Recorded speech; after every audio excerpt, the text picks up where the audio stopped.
está con nosotros nuestro invitado de hoy acá en el sede de televisión de Abriendo Puertas, el doctor Germán Lench Cáceres, economista, consultor económico y analista en planeamiento. Ya lo hemos tenido hace algunos días atrás y es necesario e importante su presencia y le agradecemos, Germán, por esta presencia en el programa.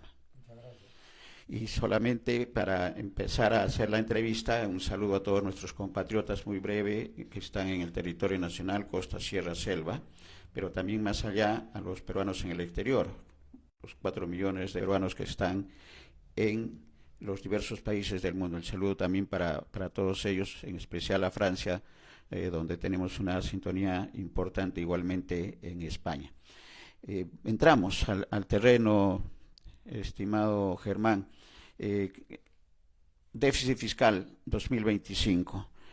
Hablábamos en la anterior entrevista de excesivos gastos innecesarios y un titular, le vamos a pedir a Lucero que nos ponga el titular para poner en contexto, de un diario, lo tenemos ahí, es un titular del día de ayer, del diario Perú 21, y que dice de manera textual, si no nos equivocamos, Germán, del tema económico, de gastos innecesarios, hablando de gastos innecesarios. Vamos a ver si lo tenemos. Es en la edición del día de ayer, que tiene que ver, pero en tanto Lucero está buscando el contexto, el titular, Germán, señala de gastos excesivos, y en la entrevista anterior hablábamos, por ejemplo, de la adquisición de vehículos para la gente de la policía, innecesario gasto. ¿Cuál es el escenario? El escenario actual y en la que el déficit fiscal está en el escenario. Sí, buenos días. Yo comentaba que había que tener una política fiscal racional, equilibrada y que impulse el crecimiento. Y cuando hablaba de racional era de que había que reestructurar el presupuesto de la República para asignar los gastos de acuerdo a las necesidades y requerimientos importantes, ¿no? Acá, ahora para el caso peruano, me hace recordar a nuestro Nobel de Economía, Joseph Stiglitz, que decía que el plan fiscal actual es un desastre. Cualquier cosa puede ser mejor que esto. Efectivamente, ¿no? Gastos irracionales, adquisiciones, compras de vehículos a los generales del ejército, compra, hasta creo ayer leía justamente de un Audi al director general de la policía, hospitales donde se necesita atención urgente, no hay médicos, colegios que se están cayendo, ¿no? Entonces, no sé, acá hay que aplicar rápidamente una política fiscal racional y reestructurar el presupuesto de la República sí o sí, y evitar que el Congreso, como lo dije, siga dando normas por insistencia que generan más déficit fiscal y generan gastos sin saber de forma responsable de dónde vienen los ingresos, ¿no? Si bien es cierto, los ingresos pueden haber mejorado, pero hay reglas fiscales que hay que cumplir, ¿no? Y por ejemplo, este año la regla fiscal es que el déficit, que es la diferencia de ingresos con egresos del Tesoro Público o de la caja fiscal, debe ser 2.2. Sin embargo, a junio estamos en 2.6 y se prevé que el déficit en este año va a ser 2.8. Entonces, por tanto, vamos a incumplir nuevamente lo que los ministros de Economía nos han prometido, que el déficit se iba a cumplir. Ahora, estas reglas fiscales son puestas por el mismo Ministerio de Economía y Finanzas. Nadie se la ha impuesto por los técnicos que están gobernando el Ministerio de Economía y Finanzas o por el equipo económico que se encuentra allí en estos momentos, ¿no?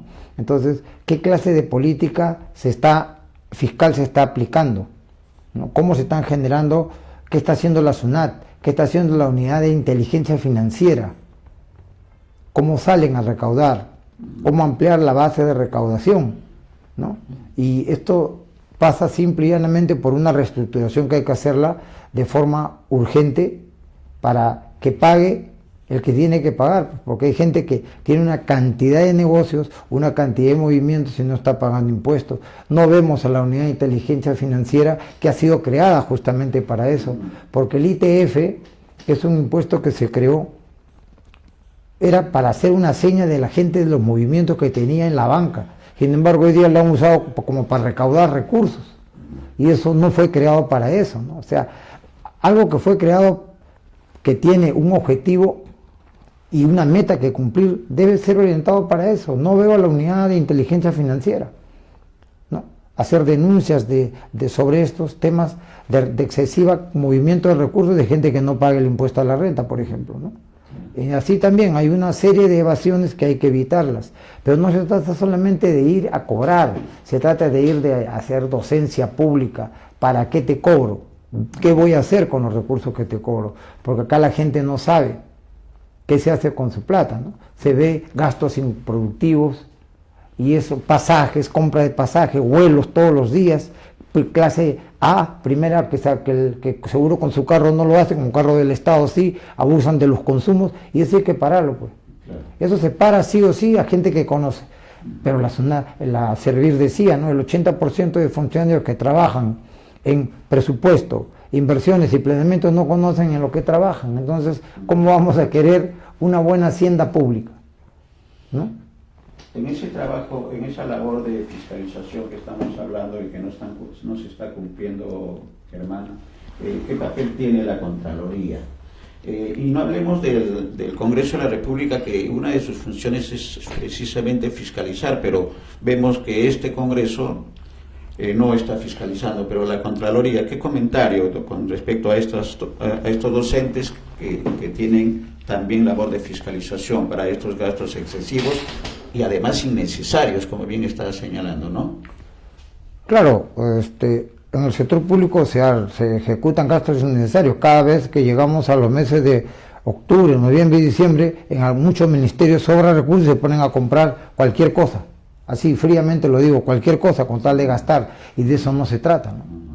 Se trata, y el MEF agarra, o de lo contrario el MEF agarra y quita recursos y los orienta tardíamente para hacer inversiones que ya se necesitan haber hecho mucho antes, pequeñas inversiones que son necesarias, pequeños puentes, pequeñas obras, ¿no? Entonces hay un desbande, como decía pues Stiglitz, como repito lo que decía Stiglitz, ¿no? La política fiscal actual es un desastre, eso hay que recomponerlo de forma urgente, ¿no? Pero con gente que conozca, pues, con claro, sectoristas que conozcan. Ahora aparece un sectorista de defensa haciendo sectorista en agricultura, el de salud pasa a agricultura, y no es así, pues hay especialidades, cada sector tiene sus características, por eso hay que conocer el tema. No se trata de ir por ir y ganar 15.000, 20.000 soles, 13.000, 14.000, porque eso es lo que se está ganando. Hay instituciones que ganan más que Petroperú. Siempre nosotros hablamos mal de Petroperú en lo que respecta a sueldos, pero hay instituciones públicas que ganan mucho más que Petroperú y nadie lo dice. Sí. Entonces, ¿cómo es eso? Si usted quiere ganar algo, perfecto, está muy bien, está bien preparado, pero necesitamos el resultado de su trabajo, ¿no? Correcto. Y en ese trabajo de entrar, porque estamos ingresando ya, Germán, al tema de las alternativas de solución, le pedimos a Lucero, para referencia de nuestros televidentes, el titular de Perú 21, porque refleja lo que está comentando nuestro invitado. El gobierno le compra al jefe de la policía un lujoso y carísimo carro marca Audi, y a fin de año podrá llevárselo a su casa. Y el comentario de Perú 21, ojalá no se lo roben, dice, y el titular principal señala, se van en coche. Y algo más para el comentario, Germán: Estado Mayor del Ejército y la FAP también disfrutarán de vehículos de alta gama. Se pregunta Perú 21, ¿qué hicieron para merecer estos premios? ¿Cuáles son las soluciones? Entremos a buscar ya las alternativas de solución a este despilfarro y estos gastos innecesarios, Germán. Bueno, lamentablemente yo soy economista, toda mi vida me he dedicado al estudio de la economía y conozco el presupuesto bien, ¿no? Pero qué pena me da de que digas eso de lamentablemente, es un gasto innecesario, ¿no? Prácticamente están defalcando, ¿no? No puede ser posible, pues, las noticias que ha dado, ¿no? Como estamos en un problema de inseguridad ciudadana enorme, no estamos en guerra con nadie y estamos haciendo compras lujosas a ciertas capas sociales, sea el ejército, sea quien sea. Acá llueve para todo el mundo y todo el mundo se moja. No hay recursos disponibles para eso. Necesitamos recursos para salud, necesitamos recursos para educación. La educación es el futuro del país. Necesitamos recursos para alimentación, para las zonas pobres del país a las cuales hay que ayudarlas. De una u otra forma hay que ayudarlas, ¿no? Hemos visto cómo la gente de Gamarra llegó sin un sol y hoy día tiene harta plata porque trabajan, tienen altos niveles de productividad. Pero estos gastos, ¿verdad?, sin comentarios, ¿no? Esto es simplemente tanto el que recibe como el que da. No sé en qué país viven, ¿verdad? O sea, como economista no quisiera opinar más de eso porque me parece una irracionalidad absoluta. Y el déficit fiscal forma parte importante, claro, de la economía. Claro. ¿Qué es lo que se esperaría en todo caso si la situación sigue igual con estos gastos innecesarios bueno, en el 2026? Por tercer año consecutivo se está incumpliendo la regla fiscal que el mismo Ministerio de Economía y Finanzas, de forma responsable, que gobierna las finanzas públicas del país, la hacienda pública, y revisa permanentemente el tesoro público, o caja fiscal como le llaman, ¿no? Se está incumpliendo. Y acá tengo justamente unas cifras, ¿no? El año 2023 la regla fiscal decía que el déficit debía ser 2.4, sin embargo fue 2.8. El año 2024 la regla fiscal decía que debía ser 2.8, sin embargo fue 3.5. Y este año 2025 es 2.2% la regla y vamos a llegar a 3%, 2.8 por ahí. Ahora, este es un decreto legislativo 1621, o sea, el Poder Ejecutivo pidió facultades al Congreso para dar este decreto legislativo porque se supone que se iba a manejar las finanzas públicas en orden, con racionalizaciones y con reasignaciones importantes. Darle a quien necesita, darle a quien va a producir, inversiones que tienen que quedarse terminadas para poder pagar. Sin embargo, vemos una cantidad de obras paralizadas permanentemente, están los recursos ahí tirados, todo está en problema judicial. ¿Quién adjudicó? ¿Cómo se adjudicaron? ¿Por qué se adjudicaron? Los expedientes técnicos mal hechos. Entonces, todo eso hay que ordenarlo. Hay que ordenarlo prudentemente y vuelvo a repetir, con gente que conozca, sepa y que sea honrada. Eso es clave. Plata hay. Lo que falta es que no se la roben. Disculpa que hable así, pero eso lo dijo el presidente de El Salvador, ¿no? Esas son parte de las soluciones, parte de las soluciones.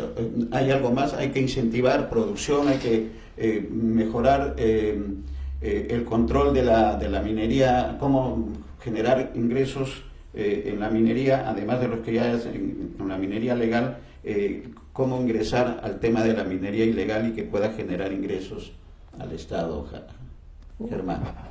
Bueno, yo tengo una opinión ahí un poco controvertida de repente, ¿no? Porque la minería ilegal, hasta donde tengo información, produce 1.5 millones de empleo, ¿no? La ilegal y la informal, ¿no? Y esa gente vive de algo y todos esos ingresos que ellos tienen consumen y compran acá. Y mayormente todo lo que se consume se paga IGB, se recauda, ¿no? Ahora, bueno, no debería haber nada ilegal, y es cierto, y en eso estoy absolutamente de acuerdo, ¿no? Pero acá hay que generar empleo, pues, y para generar empleo se necesita inversión. ¿Y cómo se atrae la inversión? Con una inseguridad ciudadana enorme que tenemos, con leyes inestables, con reglas como la regla fiscal que se dice que el déficit va a ser 2.2 y aparece siendo 2.8, se incumple por tercer año, o sea, no hay una austeridad correcta. El término de austeridad se usa para unos y no para otros. No, el término de austeridad se debe usar justamente para los que más reciben, para los que más evaden, ¿no? ¿Dónde está la unidad de inteligencia financiera, ¿no? Acá hay que reestructurar y hacer un recorte de gastos, por ejemplo, el gasto corriente. La burocracia del sector público ha crecido enormemente. Habría que ver si esos burócratas han ingresado por méritos o solamente es por tarjetazo y compadrazgo, y eso hace daño. Lo más probable. Claro, y eso hace daño, porque los resultados, ¿cuáles son? Inversiones en los gobiernos regionales que no ejecutan proyectos, se lo pasan al final al gobierno nacional, como el caso Olmo, como parte de la obra de la importante obra de Chavimochic. Al final el gobierno nacional asume una responsabilidad que otro tenía y empieza una discusión ahí, pero puede pasar lo que sea, pero hay recursos innecesarios que se gastan, contrataciones de gente por gusto, los gastos en consultorías enormes que tenemos cada año, enorme gasto de consultoría, nadie la recorta, ¿no? Por unos 3, 4, 5 documentos que nunca se aplican, cobran 300.000, 200.000, 100.000. Entonces hay que ordenar eso, pues, ¿no? Porque si no, ¿a dónde vamos? Podemos irnos al abismo y eso está mal, ¿no? Claro, y eso de podemos irnos al abismo, me permite hacer la pregunta, ¿en qué situación está el tema del déficit fiscal, el tema de la situación económica? Bueno, el país este año tenía que crecer 3% y puede crecer 3.1, dicen algunos. Otras instituciones como el Fondo Monetario y el Banco Mundial dicen 2.8, 2.9. Pero lo digo siempre, ¿no? De 0.1 a 3 es un estancamiento económico. Y lo que nosotros necesitamos es reactivar. Entonces hay que reducir el déficit para que el déficit impulse una política fiscal equilibrada, una política fiscal bien implementada, va a generar que el déficit pues disminuya, ¿no? Porque de lo contrario, con un crecimiento de 3% o 2.1, y ese es un estancamiento, y hay que generar empleo, repito, son 300.000 peruanos que se incorporan a la población económicamente activa cada año, ¿no? Y un crecimiento de 3% no disminuye la pobreza, ¿no? Es como cuando siempre nos dicen la inflación está en cero, es importante. Oiga, la inflación está en cero, pues, tiene usted razón, pero el pan costaba 10 centavos y ahora cuesta 40, o cuesta 35, ya ¿qué más va a subirlo? Pues, ¿no? Ya no se puede subir más, ¿no? O es una fotocopia costaba 10 centavos, ahora cuesta 20, claro, la gente aparentemente no lo siente, pero ha subido 100%. Entonces, ¿de qué inflación más quiere usted hablar? Ya solo se controla la inflación, acá nadie la controla. La verdad es que solo se controla porque el poder adquisitivo no es alto, no ha habido incremento de sueldos, ¿no? Esa gente que viene del extranjero al Perú, de otras nacionalidades, bueno, ya están acá, que son más o menos 1.700.000 y también necesitan empleo. Las zonas rurales que migran a la costa. Entonces hay una oferta laboral enorme y aparecen los abusos en el pago de remuneraciones. Y lo que nosotros necesitamos, por eso, repito, es inversión pequeña y mediana, ¿no? Pequeña y mediana. Entonces los negocios hoy día están cerrando muchos. ¿Por qué? Por las extorsiones. Hay que combatir la delincuencia. En vez de pensar en comprar autos para los mariscales, generales, debemos agarrar esos recursos urgentemente y comprar, pues, por decirlo, uniformes a la policía, ¿no? Tener sus carros operativos, los carros están tirados por ahí, bueno, entonces, ¿qué está pasando? ¿No hay que ordenarnos? Pues, ¿nos ordenamos o no? Y si no nos ordenamos, no sé qué va a pasar. Claro, ahora se habla de que el 3% de crecimiento es insuficiente. ¿Cuál es el ideal? Bueno, a nosotros debemos crecer mínimo 4.5% para poder generar empleo necesario, ¿no? Debido al incremento de la población anualmente, ¿no? La tasa de fecundidad, etcétera, ¿no? Entonces, según los estudios de los importantes economistas que tenemos en el país, mínimo es 4.5, ¿no? Podemos crecer 5 o 6%, que sería ideal. ¿Se puede? Sí se puede. Acá puede crecer rápidamente el sector agrario. El sector agrario actualmente está contribuyendo al Producto Bruto Interno con 7.9, antes contribuía con 9. El sector agrario no solamente son exportaciones, claro, lo cual está muy bien, pero también hay que dar impulso a la pequeña y mediana agricultura, pues. Esa es la agricultura que está en las zonas rurales, ¿no? Porque todo eso produce alimentos y nosotros vivimos de lo que nos alimentamos, pues si alimentamos consumiendo lo nacional sería mejor. Acá no estamos alimentando, importando trigo importado para el pan. Y entonces los hábitos de consumo hay que cambiarlo, pero bueno, eso es otro tema, ¿no? Acá el tema está en que no debemos romper las reglas del déficit fiscal, y en esto tiene que ver muchísimo el Congreso de la República, porque ahora ya va a empezar a estudiarse el presupuesto del año 2026. Estamos en un año preelectoral y el otro año va a asumir un nuevo gobierno, ¿no? Entonces los técnicos de la Comisión de Presupuesto del Congreso son los que tienen que decidir si es que el proyecto de presupuesto que envíe el Ministerio de Economía al Congreso está bien elaborado, si no reformularlo, o si no regresarlo para que lo hagan bien, pues. ¿Por qué? Porque se plantea una tasa de crecimiento que al final no es, los ingresos no son, sin embargo los gastos se comprometen en función a los ingresos que se pensó, que se podía, pero que no se hizo. ¿Por qué? Porque no se aplicó una regla clara, una política fiscal transparente, una política fiscal racional, una política fiscal que reasigne recursos para el que necesita, para donde sean productivos y no gastos improductivos, gastos irracionales. Y eso es fácil hacerlo, ¿eh? La hacienda pública manejarla es fácil, pero eso sí hay que tener carácter, ser honrado y manejar las cosas con honestidad. Que eso es lo que no se tiene en este momento en el escenario. Hablabas de la agricultura, Germán, de un aporte de casi el 9% al PBI. Otros sectores importantes y qué tan necesario es el tema del crecimiento del PBI. Bueno, el crecimiento del PBI es importantísimo. El sector minero aporta importantemente con las exportaciones de minerales tradicionales que nosotros ya conocemos, ¿no? Precios del oro, precios del cobre, precios de la plata, precios del zinc, ¿no? Eso es importante, el crecimiento también del sector minero, ¿no? El problema esto de la minería informal, ilegal que tenemos tiene que solucionarse, no se va a solucionar en 20, 30 días poniendo plazos, sino lamentablemente es poco a poco, pero hay que tratar de solucionarlo y promover que no sean afectados tampoco los pequeños, porque hay que afectar que los grandes quieren agarrar las cosas, ¿no? O sea, todo tiene que tener una racionalidad, un equilibrio, ¿no? Tiene que tener por allí otro sector importante, el sector turismo. El sector turismo trae recursos porque vienen los turistas a consumir, pero ¿qué turista va a ingresar a un país donde hay un problema de la delincuencia tan fuerte? ¿No? O sea, no simplemente.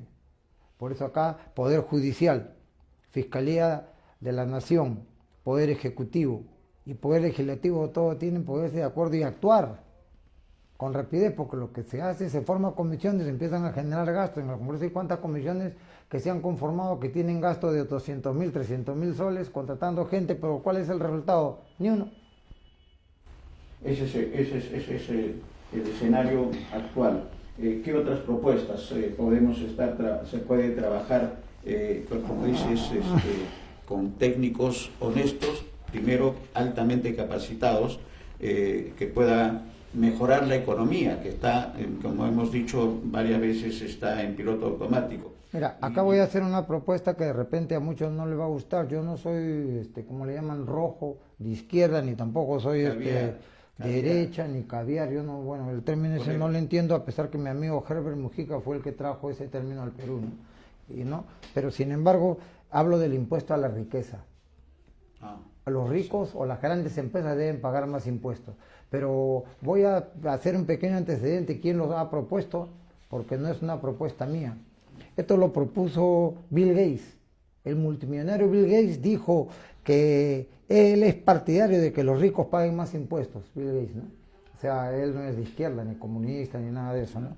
El presidente de Estados Unidos, Biden, decía que debe haber más impuestos a los millonarios y a las grandes empresas, que paguen su parte justa y contribuir a reducir el déficit fiscal.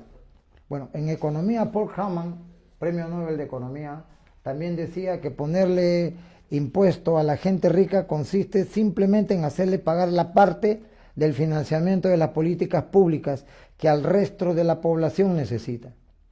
También, ¿quién propone impuesto a los ricos? El Fondo Monetario Internacional. Eso sí, pues ya no hay acá caviarismo ni nada, ¿no? El Fondo Monetario Internacional simplemente recomienda que se incrementen los impuestos a los más ricos. Los ricos pueden evitar pagar impuestos, bueno, eso ya lo sabemos acá en el Perú, ¿no? O no someterse a ellos gracias a las excepciones, ¿no? El Banco Mundial también propone que deben pagar impuestos los más ricos. El economista Tomás Piketty, un economista enormemente conocido a nivel mundial, también propuso impuesto a los ricos, pero como él es medio, dicen, de izquierda, entonces a él no se le toma en cuenta. Pero acá hay un ejemplo bien importante. En los Estados Unidos, entre el año 1030 y 1900, o 1930 y 1980, se le alzó fuertemente el impuesto a la riqueza, a la gente millonaria y a las grandes empresas. ¿Y qué pasó?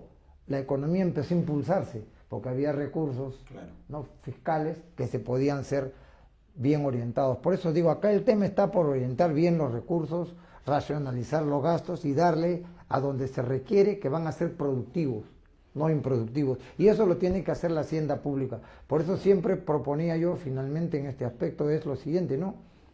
Necesitamos un Ministerio de Hacienda, y el Ministerio de Economía debe juntarse con el CEPLAN, porque ahorita es juez y parte el Ministerio de Economía y Finanzas, y eso no puede ser. El viceministerio de Hacienda sí recauda y asigna los recursos como se debe pues asignar. Eso es lo más importante, y es lo que actualmente se requiere para el Producto Bruto Interno peruano, que llega aproximadamente a 280.000 millones de dólares actualmente, ¿no?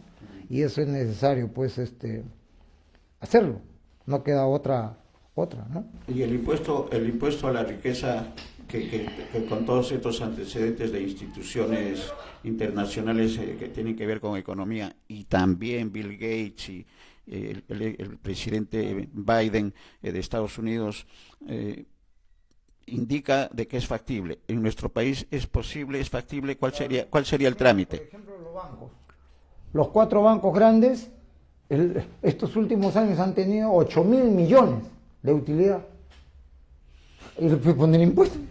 Las AFP, no sé cuánto han invertido, ganan 200 millones de soles las 4 AFP anuales.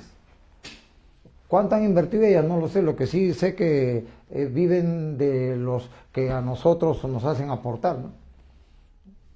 Pero la unidad de inteligencia financiera está para hacer un trabajo, un estudio serio al respecto y ver a quiénes se le pone más impuestos, porque hay gente que gana un dineral de recursos y deben pagar impuesto a la renta, porque ese impuesto debe ser bien orientado, pues no tampoco para incrementar la burocracia ni para malgastar los recursos en el gasto corriente, ¿no? Sino tiene que ser bien fiscalizado a través, tú dijiste, de la Contraloría, a quien hay que darle más presupuesto, y también hay que darle un rol de fiscalización, que tengan la posibilidad de hacer sanciones más duras, ¿no? Y la Contraloría ha dado a conocer, seguramente es de conocimiento suyo, estimado Germán, ha dado a conocer hace pocos días un informe de su unidad en el tema de corrupción, de las obras paralizadas, por ejemplo, el número de obras paralizadas, el monto también, que es importante, de obras del gobierno nacional y de los gobiernos regionales, obras paralizadas, y eso carga al tema del déficit fiscal, definitivamente. Claro, porque son inversiones que se han hecho que al final no han tenido resultado, ¿no? De ahí tenemos el titular, ¿no? Evidentemente que los funcionarios públicos, cuando hacen las licitaciones, los términos de referencia los acomodan en muchos sitios como para que ganen ciertas empresas. Esas empresas ganan, y como han ganado, entre comillas, sin competir con otras, ya reciben su adelanto y ya las obras las dejan por allí, paralizadas, y se van al Poder Judicial y todos están en arbitraje, y el pueblo no satisface su necesidad, porque la utilidad de la inversión pública es la satisfacción social, porque uno invierte para satisfacer un problema de la población, ¿no? Que es diferente a la inversión privada, que uno invierte para tener utilidades, ¿no? Acá en el sector público la utilidad es la satisfacción de solucionar el problema de la población, ¿no? Pero ¿qué problema va usted a solucionar si desde el estudio, el expediente técnico y la contratación de obras vienen amañadas? Esa obra no va a tener resultados. Sin embargo, esas empresas ya reciben adelanto, y con su adelanto empiezan a pedir más recursos porque el expediente técnico estuvo mal hecho, y empieza la controversia y las obras empiezan a paralizar, inversiones mal dadas. ¿Por quiénes? por aquellos que ganan, pues como decía yo, 12.000, 13.000 soles, están en las comisiones y contratan a sus amigos, etcétera, y bueno, ya no quiero hablar más de ese tema porque no lo conozco a fondo tampoco, yo soy economista. Sí, pero es necesario referirlo y le vamos a pedir a Lucero que nos ponga el titular de Expreso, que también habla sobre lo que estamos conversando, porque la economía, corrupción y gastos innecesarios están relacionados, además del tema de la no presencia de inversiones importantes en nuestro país por la situación de la criminalidad. Pero hay un titular de Expreso, Lucero, que habla, que se titula "Así se roba en el Perú", para dar a conocer, para el comentario puntual, no en profundidad, Germán, entendemos, pero desde la posición del economista, la información que la tenemos ahí en pantalla y que es elocuente. El número, si podemos hacer un acercamiento, Lucero, de la primera parte, de la parte superior, donde está la información más importante de lo que quisiéramos el comentario de nuestro invitado. Más de 33.000 millones desaparecen en 573 obras públicas. Esto forma parte de un especial que ha hecho Expreso, Germán, y en la que interviene y tiene como referencia, como sustento, la Contraloría. Entonces, ¿cuál es el comentario? Bueno, la Contraloría había sacado anteriormente un informe que en corrupción y en estos temas había 24.000 millones, hoy ha subido a 35.000 y va a seguir subiendo, mientras la forma como se contrate, ¿no?, sean amañadas o sean ya arregladas, ¿no? Por eso decía, ¿no?, recursos hay, lo que se necesita es que no se lo roben nada más. Como quisiera ver una marcha de todos contra los rateros, en general, quien sea, todo marchar contra los rateros, pero bueno, eso no lo sé decir, será imposible de repente, ¿no? Pero efectivamente, eso es cierto, esas cifras que saca el diario Expreso, un diario serio, que todos lo conocemos, con una tradición importante y buenos investigadores, es verdad, ¿no? En el sector público existe eso y no podemos ocultarlo, ¿no? Es la verdad, eso se puede racionalizar, hay que ser duro en los controles, ¿no?, en los controles y en la evaluación de qué se va a ejecutar, cuándo, cómo y dónde, pero tampoco necesitamos demasiado papeleo porque hay pueblos de la zona de provincias y de los distritos rurales que vienen y tienen que hacer una serie de trámites para hacer una obra que se demoran tiempo, y el Estado en general, gobierno central, gobiernos regionales, gobiernos locales, se convierte en unas trabas burocráticas hasta para abrir un negocio, ¿no? Acá recuerdo la palabra de Aristóteles cuando decía que no hace falta un gobierno perfecto, se necesita un gobierno que sea práctico. Siempre lo práctico tiende a perdurar porque es sencillo, útil y produce provecho inmediato. La única burocracia que se puede permitir es la burocracia que haga las cosas rápido y prácticas. Una burocracia eficiente, que eso es un poco difícil en nuestro escenario. Y lo ha dicho Aristóteles, que no se exime de mayores comentarios. Eficiencia, honestidad, fiscalización, creo que son parte de las soluciones, Germán. Sí. Y que son posibles en nuestro país, con un gobierno honesto. Y con gente seria, ¿no? Y que conozca lo que va a manejar, no como dice Servir, 80% de funcionarios públicos que trabajan en esas áreas no conocen, entonces ¿qué cosa vas a controlar? ¿Qué cosa vas a invertir? Vas a invertir cualquier cosa. Sí, y una anécdota sobre eso para el comentario final, con las gracias por la presencia. Servir ha creado los gerentes tienen una denominación público. Gerente público, que están, conozco, no voy a decir nombres, de gerentes que estuvieron en el tema de la televisión, manejando el tema de la televisión, que ahora están en el sector salud. ¿Cómo es eso? ¿Son altamente capacitados? ¿Son eruditos en cada uno de los... y está terminando en aduanas? ¿Cuál es el escenario? ¿Cuál es el comentario? Creemos que no se está manejando bien, Servir no está cumpliendo, con este caso nada más puntual de los gerentes públicos que no están capacitados, definitivamente no están capacitados y van porque van a los sitios de acuerdo a los intereses donde pagan más. Bueno, yo, verdad que no debería tanto decir eso, porque eso ya pertenece a la formación y preparación de cada uno, pero es verdad, ¿no? Lamentablemente, ¿no? Un gerente público que ha trabajado en salud, trabaja hoy día manejando el sector agrario, que es totalmente diferente, ¿no? O sea, un gerente público de planeamiento conoce el planeamiento, pero para planificar tiene que conocer los problemas, tiene que conocer cuándo, cómo, dónde se siembra el arroz, el maíz, y un gerente de salud no conoce esos temas, pues, o sea, es difícil y adaptarse nomás es largo, ¿no?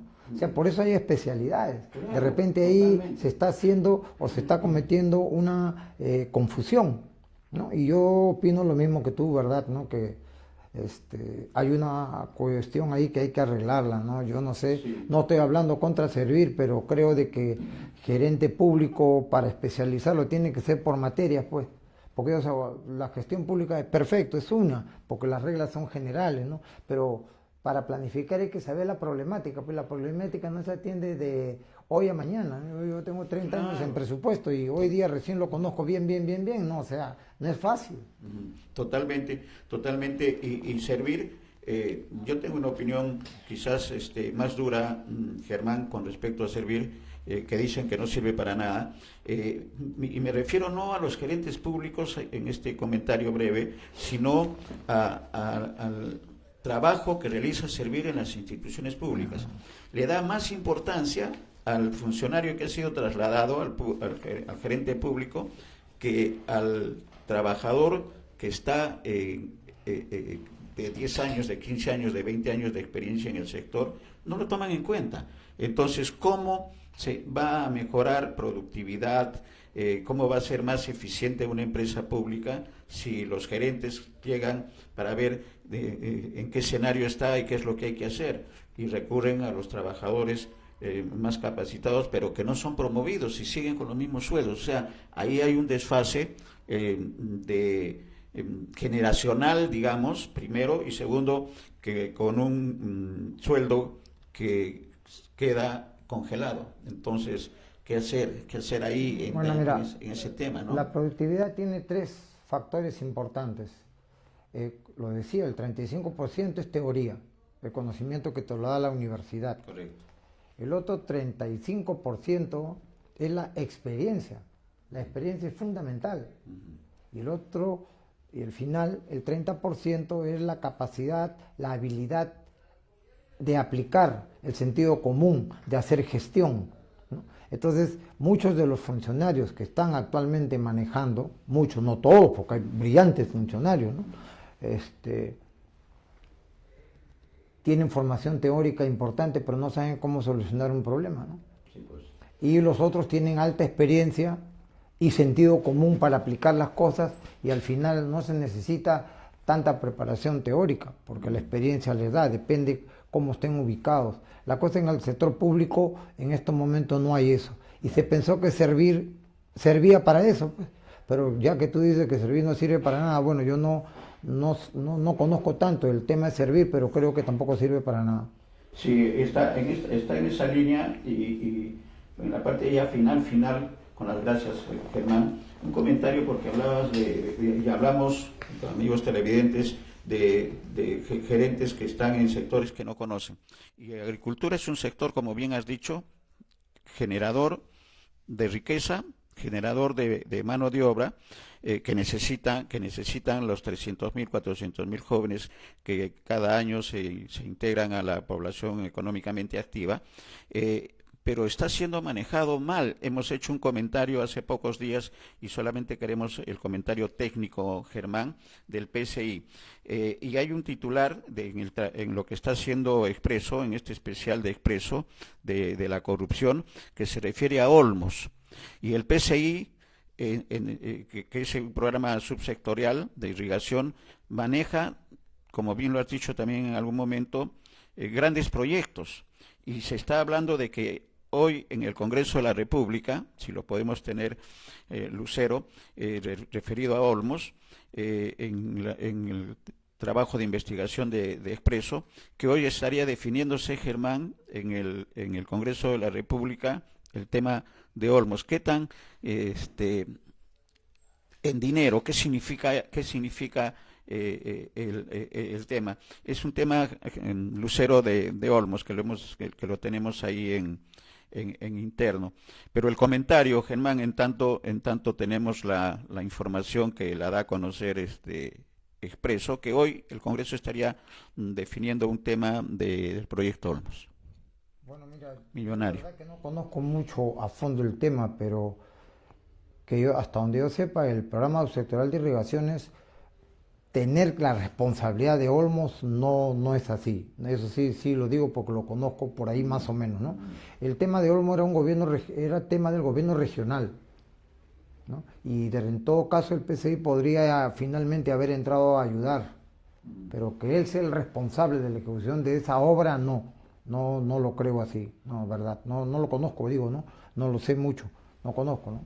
Pero decimos nuevamente, todo manejo de obra pública tiene que ser transparente, no puede haber arreglos por lo bajo y nada, porque la gente necesita la obra ya, urgente. Y la inversión pública tiene que crecer, tiene que incrementarse para que genere, bueno, ya sabemos los resultados, generación de empleo y el efecto multiplicador de potencializar las actividades que están cercanas, ¿no?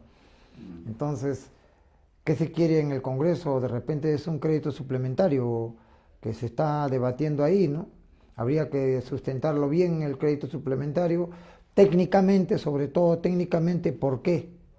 Y los sustentos lógicos que deben haberlo evaluado los técnicos que proponen el crédito suplementario, que son del Ministerio de Economía y Finanzas, y los técnicos de la Comisión de Presupuesto y Cuenta General de la República, que deben conocer profundamente el problema antes de sugerir al presidente que ponga al debate y que proponga que se apruebe o no este crédito suplementario. Porque cuando hay que decir sí y tiene un buen sustento, hay que decir sí, pero si no tiene un buen sustento, algo hay que decir no, porque no hay recursos y se acabó. Correcto.